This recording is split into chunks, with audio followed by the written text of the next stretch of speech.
It blows my mind that it's a 53-year-old. Well, the first time I met Airtech was probably at Formnext a few years ago, and brilliant stand, good bar, well stocked. Great bar Actually, very friendly team. It's a true family business, no shareholders, This is everything we do is about investing in the industry that we're in. I didn't really grasp that until today when you were showing me through the deck of some of the big parts that you're having to process in composite. It's mad.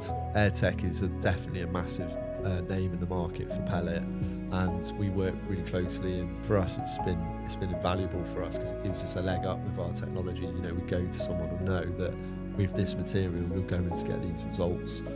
Hi and welcome to another episode of the Rapid Fusion podcast. What Do we know episode the are we on number? now? I don't know, not a clue. 3, I'm going to go. Do you want to introduce yourself briefly? Who are you? Where are you from? What are you doing? Now. Rob. I gave that away, didn't I? Really? You did. So obviously I work for Airtech. Yeah. Airtech is a supplier to yourselves. Yeah, we work with Airtech. And obviously we're discussing in general what it is you guys are doing in the market and how we think we could hopefully support that going forward. Yeah, so Airtech for how long? It's been a little while. Me, I could actually tell you it'd be 10 years February 1st because I started on February 1st, so I remember that much. So, you know that 10 years ago. So this is we're into the 10th year. Yeah. What do you do, Rob? I mean, we're going to call it account manager, technical sales, but in general, it's representing the business. It's being out there with our customers, understanding what their needs are, taking those needs and hopefully turning them into fulfillment. So money. Well, I mean, obviously that is the aim. Yeah. But yeah, I mean, Airtech's been in the business for 53 years now. So it blows my mind that it's a 53-year-old. Well, the first time I met Airtech was probably at Formnext a few years ago, and brilliant stand, good bar, well stocked. Great bar actually, very friendly team, and met the owner and brilliant, who was lovely. Yeah, spent lots of time with me and was like, and I was shocked how long they've been going. Mad, really. I think it's definitely a USP. I mean, Airtech is a family-owned business, so started by Bill 53 years ago. Currently, obviously, I mean, Bill is still there, still in the background. Still working. Still visiting customers when he gets the chance. No way. At 93 years old. So, and no jokes, by the way. I mean, he genuinely... That is unbelievable. Even in my 10 years of tenure, I've been out on the road with him, taking him to customers across Scandinavia and, visiting all of his friends. I mean, that's what this business is about. It's about the friends that you have in the market, and Bill's been in the market a long time, and obviously Jeff, his son, is our current president and CEO, and Alex, his son, is our COO. So it's a true family business, no shareholders, this everything we do is about investing in the industry that we're in, investing in the technologies that we want to be in, and 3D print is obviously a slightly newish arm to Airtech's business. Yeah, it would be good if you could talk us through that sort of technology piece, sort of where... Yeah, from where you began to kind of where you are now to where you're going would be great. So I mean, Airtech is a polymer extrusion company. I mean, we make our product range, which again is quite rare in the market. So composites is our industry. So carbon fiber composites. So that's everything from civil aviation. So going back to the start, obviously planes were riveted together, and as time's gone by, glues came into that equation, and then that all needed to be processed under vacuum, because if you don't process it under vacuum and then your plane goes up in the air, it's all going to fall apart. So that's where the introduction of polymer films for basically the bonding of aerostructures, so primary aerostructures, came in. More now is obviously things like 787, A350. These are carbon fiber structures, so the whole aircraft is a composite structure. Which I didn't really... I guess I didn't really grasp that until today when you were showing me through the deck of some of the big parts that you're having to process in composite. It's mad. Look at, so A320s and your 737s are still quite a traditional amount of aluminium on those structures, but as you can move something to a composite, you're obviously reducing weight. What the market obviously wants to do is, obviously make the aircraft more efficient. So taking weight out and replacing with something that's stronger and lighter is why composites exist in that market. And 787 and obviously it's in the news at the moment, but I'll talk about that. A350, so they are the two large twin aisle long range jets in the market that are both basically fully composite. So the whole barrel, fuselage section, wings, it's all a carbon fiber composite. Right. And that just reduces weight and makes the plane more efficient.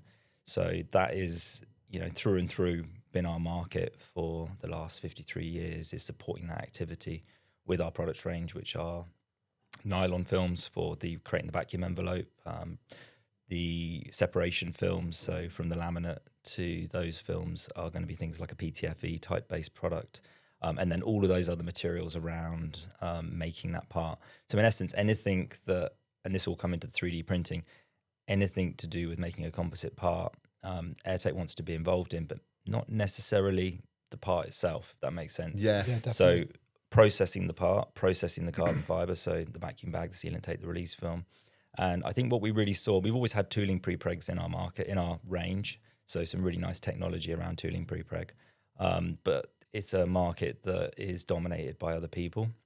So even though we do well in it, we saw 3D printing as an opportunity to, I guess,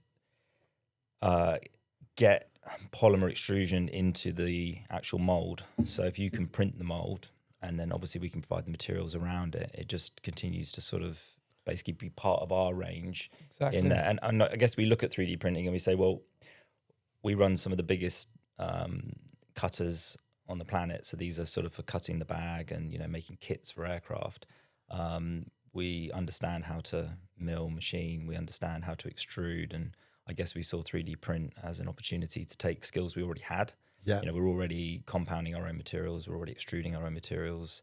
So really just coming up with a product range that we thought would be well suited for our natural industry, which is composite manufacturing. And what's the adoption rate been on that? So that switch between a traditional made mold to now a composite mold, which is 3D printed. How is your current or old school customer base took up that on board, and how's the new customer in the market sort of looking at that, in your opinion? There's a lot of interest. Well, you know this as well because you're in the same market. Yeah, okay. Definitely. It's a good talking point. There's actually a lot of interest. Adoption is cost base. Yeah. And obviously when there's low adoption, cost is high. So I think there's early adopters. There's people out there who are taking the jump and learning, and they're going to be the guys that are probably ahead of the game. Yeah. And there's obviously going to be a lot of people who are going to look at it and go, when it's cheaper than what I currently do, then I'll adopt it. In terms of that cost, like what does that look like from the analysis you guys have done? So I think if you looked at an aircraft structure, they're large parts. So the tooling would be, say, metallics. So these are very expensive tools to manufacture and quite time, they're going to take a lot of time to manufacture these large metallic tools. So, and even if you want to make a composite tool, which a lot of people do as well, in the aerospace world, you might have to then go down the route of making a metallic tool to make a composite tool to then make a part. Yes. So it's timely and it's expensive. Again, the aviation world doesn't adopt things at great pace, but a lot of them are already demoing tools. Some of them have printers. Yeah. I think the defense sector is maybe a little bit further ahead on that. I would say so, because they've got their rules are a little bit more. There's less people going in their planes. Yeah. Sometimes none at all. So it's a different industry, let's say. So I think the advent of say lots of drones and stuff like that, it makes sense to have that rapid manufacture of tooling. We do see in the aircraft world lots of opportunities. I mean, again, when you set up to build an aircraft, you're going to be building it for 30 some years potentially. So there's not a lot of need to make more tooling. So I think you start looking at how packages of work move around the industry and where you're going to say move one package from one company to another company. Do you need a quickly manufactured set of tooling that can bring one company up to rate as you then move the package, or as you're prototyping new products? So I think at the moment adoption isn't as high as we would want it to be, clearly. Yeah. But I think it's something that as more people do it and more knowledge is learned in the industry, that's where we're all going to see that rate go up. In terms of the time cost interaction, from the feedback you get from your customers, is that time element, because they come hand in hand, right? So time is money, essentially. So just because the upfront cost of the material, for example, or the labor cost, do you have a full sort of life cycle of what that looks like? Yeah, I mean, and again, I think it depends on the size of the thing that you're manufacturing. Is there a sweet spot? Yeah, and I think, you're moving from two different directions. From filament, you're moving from small up to, in your case, you're looking at filament extrusion and being able to do higher rates with the filament extrusion. And I think with pellet, you start with something big and then you work the other way, because in the middle, there's already quite a lot of mature technologies. So, using things like pattern block and other other ways to get to the same thing. So if, we know that in an automotive world, in the UK specifically, when you look at Formula One and the sub-tier that feeds that, if you can mill something out of a 1 meter chunk of pattern block, make a low temperature mold off of it, and then make your part off of that, it's a very relatively quick and relatively inexpensive way to get to where you want to go. So to compete like for like on that, probably our sweet spot starts at maybe a couple of square meters. But again, you pointed out, it's also about picking the right size extruder for the right application that you want to print. There's no point in going and printing something the size of the coffee table with a 200 kilo an hour printer, because you're never going to do it quite quick. But you will do it quite quick. It'll dribble all over the place. Not a lot of resolution and probably quite a lot of waste. And obviously the machine that you're going to print on is obviously going to be very expensive. So, it's all about having different machines in the market that sit different. Now, we came at it from big. Yes, so the Thermwood you guys got. So we've got a couple of big Thermwoods capable of doing up to 200 kilos an hour, 250 kilos an hour. Yeah, they're a beast. Which, obviously I think a lot of our work isn't that big, and we're probably using the smaller extruder on it, but even the smaller extruder does 100 kilos an hour. So yeah. But then obviously we've got a robot extruder in as well. So we're looking at, but again, we're not really looking at it being as a print bureau. We're looking at it from developing the products that meet the customer requirements. In terms of that development, sorry, Jake, in terms of that development piece, what does that look like for you for a material? So again, I'm definitely not at the cold face of development. What I would say is that we initially came into it and looked at where we saw the application. So we looked at our industry, and our industry being pre-preg, you've got people curing at different temperatures. Mm-hmm. So you've got pattern and model work, which is low temperature. So, that's where the ABSs and the PETGs kind of come in. You've got a lot of people doing, say, a 135, 130 cure. So that's where polycarbonate works well. And then you've got the higher temperature epoxy stuff, which is probably a 180 cure. So that's where we've got the PEI and the PESU. So we were developing products that worked well at known windows that we knew that our customers would be interested in. It's a good direction to go at. We're going after where we sort of know our market. Of course, what we've learned then is the market's way bigger than composites for 3D print. So yes, how do we look at what we develop next? And again, it's looking at markets, looking at volume, and it's looking at what the customer wants. And I think you've got your range, the Doltram is really clever actually, because it's been developed, the materials have been developed with a purpose, and it's based on that cure temperature. Yeah. So you've got a real comprehensive range depending on the application for that. And that's why we work together, and that's why we're validating parts with you guys and working with our client base to put those materials into them, because this is a need they need, for certain applications. And it is probably mostly lower volume, it's fast adoption rate stuff. So where you talk about aviation now, you've got drones, you've got UAVs, you've got all these different applications where actually a metallic mold will take so much cost and time to make, and they probably will reiterate quite quickly. Yeah. So with that, there's does it make sense if it's only going to pull so many parts, and then actually the technology will move on and they'll readapt to design. And I think that's probably where we're going to see the bigger adoption rate happen in aviation, is where they're trying to do these things, especially the military side. The military is a big application at the moment. The way that, say, the Ukrainian war is all panned out, and their iterative design process for their mechanisms of war, if you want to call it that, it's not possible to achieve the the switch on kind of what they need to build with the traditional method. We've had a number of conversations with quite a few people at the moment Don't where tell it's people. secret people. Secret people. But yeah, it's I guess it's the way that the industry is going for the sort of automated and drones and such like. Yeah, But interesting I think space. there's another bit to add. So learning today that you have an additive setup over in Tennessee that you've built, where you're going down that route and building out the infrastructure to be able to develop, I guess, work with materials that you're making and make parts and molds, more molds than parts, right? But molds for applications is interesting. But then learning today about the move into the filament world as well, you know, with the acquiring of Kimya and what you're trying to do there, and trying to look at how you build that out as another revenue stream. So still in polymers, but looking at maybe end use parts. Yeah, I mean, I think That's quite exciting for us actually, but you know, it's a new we area. I believe the roadmap was always to put filament extrusion into Airtech as part of the range. Maybe it wasn't going to happen as quick as it did, but Kimya was available. And I think we looked that they had a good name in the industry, technical product range. So it kind of fast tracked maybe our entry into that world. Forced your hand. A little bit, and we've obviously got a lot of work to do now, which is again why we're sat here chatting.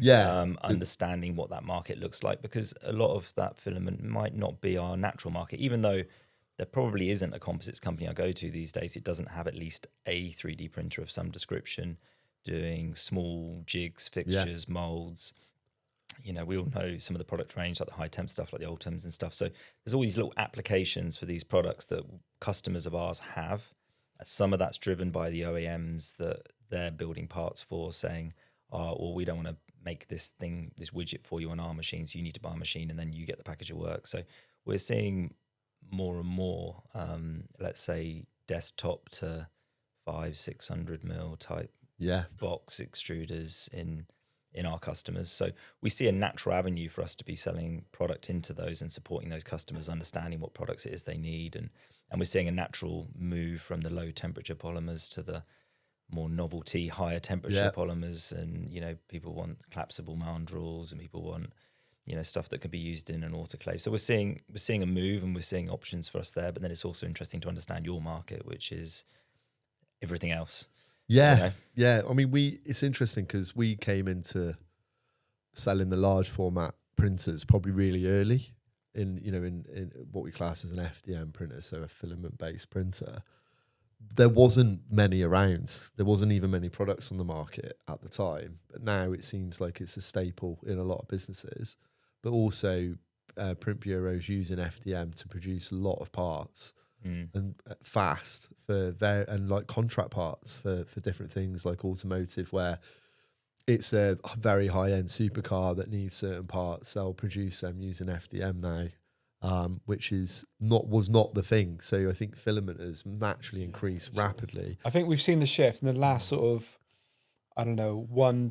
6 months to a year. The shift on how much kilograms people are going through. Yeah, it's gone insane. You got that's twofold. One, people are printing naturally bigger, so the adoption of large format, and then two, it's the bamboo labs of the industry where there's high output and high throughput. Obviously, that churns out a lot of material. So the tonnage is and they're easy to use now as well, and they're fast. So this is always the argument was, well, they're a bit tricky, and they're a bit kind of niche, and they're small. You can only do small parts, and it takes ages, and that kind of puts a lot of people off. So you'd have one sat in the corner of some workshop that people would use, but now they've got 20 of them, and they're banging out parts regularly. So that's I think the Chinese market has really helped that adoption rate. So yeah, for us, very exciting to see what comes from, you know, your sort of voyage into filament. And also, I think it's worth pointing out as well that with the Daltron range, it's not just pellet; it is filament as well, and that's interesting because that would mean you could print molds on a lot less expensive equipment than you would do. Like a Firmwood's not cheap, but a reasonable size printer that might be able to print a meter. Yeah, and that was always the plan. Well, we've always wanted filament in the range because when a customer's printing with one product, say pellet, and then they want to maybe have some ancillary bits of jig or fixture for the same mold that doesn't make sense to print out of the pellet, it makes sense to print on an FDM style machine. Yeah. Then that's obviously they want the same material, they want the same characteristics, same CTE, same mechanicals, and that's why we've always wanted to have, well, we've always had those products as filament in the range, but now obviously we'll be manufacturing them alongside the Kimia range of products. And I think it's worth to point out as well that that's really interesting for Rapid Fusion as a business because of Medusa being able to print with both pellet and filament and having those materials that are compatible to work together. Yeah, because that would have been a bit of a tricky thing. It would have been tricky. It was on my wrist register. Yeah, we hadn't really fathomed that out. We were looking at different suppliers, so hoping that they match in characteristics, but probably unlikely, really. Well, yeah, and I see probably the same from the Kimia range, that there'll be options to pelletize some of those products where there's a volume market for it or an application that suits it. That makes a lot of sense. So, it's early days, but we certainly see, this is going to be a market that's only growing going forward. So it's interesting to have that capability in-house to obviously produce the different products. And I think the way that you've come about it, so the Kimia range is very high end, so sort of up on that pyramid of products. So I think it's really interesting because we've seen a shift in the last sort of 2 years where everyone started with PLA as that's kind of all they were printing, and now the sort of staples like a nylon, and that I feel that that's only going to get higher up on that sort of adoption rate as machines get more reliable and the such like, and people will get more enthusiastic about what materials that they can print and if it's more usable. So I think you're getting in the ground really in terms of that sort of higher end material. Yeah, and we get feedback from customers that they're used to printing, I'm going to say fixtures, let's say, so alignment fixtures, jigs fixtures for their own products they're making. And they're all really interested to start looking at printing bits apart, so things that are actually going to go away with the vehicle that they're manufacturing. And then that's where probably you're not talking about nylons or ABSs, you are starting to talk about, higher performance materials when you're going straight to component rather than form factor, let's call it. So, yeah, a lot of learning to do.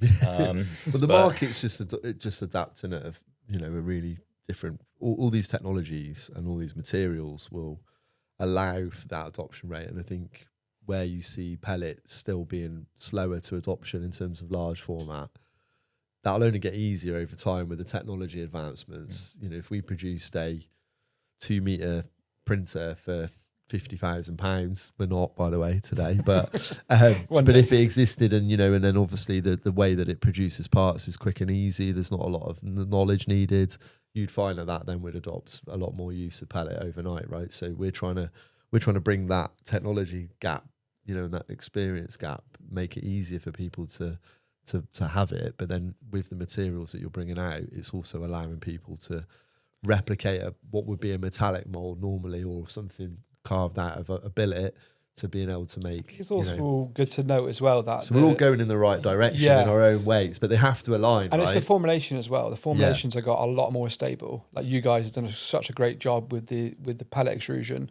So imagine now if I just got an ABS from a random supplier that was injection molding grade, I wouldn't have hope in hell to print it. Well, that's exactly why we developed the products, because we found the same thing. We saw the application and we knew that we could produce the products, but the roadmap, of course, starts somewhere, and we realised that all the products on the market were exactly what you just said. They're injection molding products, and you can't categorise them as a finished print product. No. So what we really wanted to do was give customers a product that when you printed it, if you printed it in such a way that you had a repeatable end result, you would have repeatable mechanical and CTE values within that. And then, because obviously you might need to adjust how scale what you print based on the CTE going forward. So if you know that the tool's going to grow when you get it hot, you need to know how much it's going to grow by. There's no point in going, well, we know it's going to grow. And of course, with some of the products that were in the market, was it going to grow isotropically, or is it going to just deform? So yeah, that was the reason for getting into it. And obviously the Kimia range of products will be aimed at, being the same sort of, quality product offering to the market and allowing a repeatable print by our customers. So in terms of the global picture, and I'll probably put you on the spot a little bit, but Really? yeah, well, why not? You know, because you were so keen to come in and do this podcast. Thank you very much, by the way. Yeah. For You're a doing pro, it. by the way. You're smashing Yeah, it. you're nailing it. But I mean, in terms of like where you see product going, where it's shifting. I mean, you've got offices everywhere: China, India, America, Luxembourg. I'm missing some out. UK, yeah, Manchester, near Manchester. Where's the market growing the fastest for you? Where do you see it like really taking off? Is it certain places, regions, or is it not? Is it no rhyme or reason? Like, what's your? I think different technologies become more prevalent in different regions based on, you know, you look at wind energy. You know, wind energy sort of came out of Denmark, and you know, it's big in India at the moment. It's been big in China. It's been big in Europe, but it's probably not so big in Europe at the moment. And again, that can be down to labour rates, etc. So you see the different products moving around. Obviously, drones at the moment is what people are making. It's quite topical, isn't it? Drones. Well, with it everything is. that's going on. You know, everyone looks at what's going on and looks at, you know, the volume of what's going on in that market, and probably had no idea that it was going on. And I don't think a lot of people did. No. But you I think can believe Ukraine's that, really shown that there's, you know, a massive demand. and obviously what's going on in the Middle East as well. So, you know, you would be thinking that all of those countries are going to be absolutely scaling up anything like that kind of matching. India seems to be a growth region, Huge globally. Like we hear a lot of that, and we are actually actively selling into India, and we've got a number of opportunities and leads out there very, very quickly. Wasn't really hard actually to generate that interest. I think they're looking at technology across the board. Yeah, I mean, we look at it as, I mean, but I think not we. I mean, let's just say people will look at India as kind of the new China, because you've got a huge country, huge population, quite skilled, educated. Yeah. You know, it's gonna consume, and obviously you look at flying, so they're going to want to build their own planes, or at least build bits of the planes that they're going to put in the fleet. I mean, the Middle East did it, other countries have done it. If you're going to buy a Boeing, then you want to build a bit of that Boeing. You know, you want to upskill, you want to bring you want to bring manufacturing to your country. So I think India is going to Qatar give one to Trump to look after. Well, he gave them one back, I mean, you know, it was theirs originally. Well, I don't know, but that was like the palace in the air sort of thing. So they must have put some work into that. I'm sure they did. Yeah, it's probably not the most efficient plane with all the gold on it, but but yeah, I just I think you look at India and you say, yeah, of course, it's going to just continue to grow as a natural marketplace for itself. So it's going to want more aviation. It's going to spend big on defence. It's obviously going to need power and energy to deliver that. So maybe wind energy, solar. So all of that industry is just going to continue to grow out there. So what's your what's the next steps in terms of you getting out there with filament, and have you got a kind of strategy that you're forming? I guess you're going to be forming it and talking to existing partners and getting yourself out and about. I mean, like today really was really good. We had a really good debrief over what we see the market as. I mean, Kimya obviously has a name in the market, a product range, so obviously exploiting what was being done before.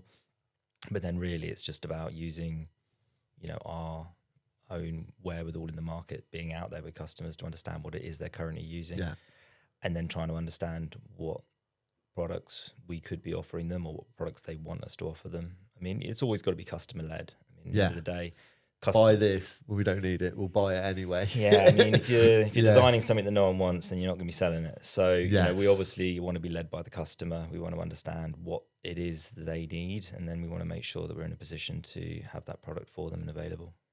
So I think we'll call it sort of coming to the end of what we're chatting about, really, because I've promised you it wouldn't be too longer than what we're at now. But we just really wanted to grab you and go through a little bit about you guys, because I think Airtech is definitely a massive name in the market for pellet, and we work really closely and we continue to do that. And I think our customers appreciate the repeatability and all the characteristics that you get when you buy an Airtech product. So for us, it's been invaluable for us, because it gives us a leg up with our technology. You know, we go to someone who know that with this material, you're going to get these results Well, and that's brilliant. But in terms of like anyone who's looking at material supply or wants to have a conversation, what's the best way for them to find more information about you guys? And do they reach out to Rob and we put your mobile number on the screen? Yeah, or, sure. you get the sale. Gets enough spam already. Anyway, Yeah. that's all right. Yeah. I mean, Airtech actually has a dedicated website to 3D print, so Yeah. www.airtech3d.com. Yeah. I mean, that gives you the brief overview of our capabilities, but just a lead down to the materials that we supply in the market, and an idea of what it is we've been doing with that technology. But honestly, yeah, I mean, we're just interested to see what other people want to do with the technology, because, you know, where we are focused, composite manufacturing, 3D is obviously bigger than that, and Yeah. understanding what other applications are out there and understanding how we support that, who might not be our core customer range currently. So that's going to be interesting for us. That's going to be the learning growth journey for You're us. going to have to learn a lot more names. Going to have to learn a lot more names, show up at a lot more places. Yeah.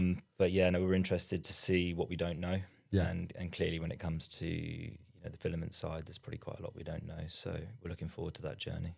Brilliant. Well, thank you very much. No, Cheers, thank mate. you. It's been a Cheers. pleasure. Thank you. And we'll have to do it again around later on down the line to talk about what's happened after you've launched these products and the developments. Yeah, and so get your on. feedback on them. So. Yeah, brilliant. Yeah, looking forward to it. Cheers. Thank you, mate. No, pleasure.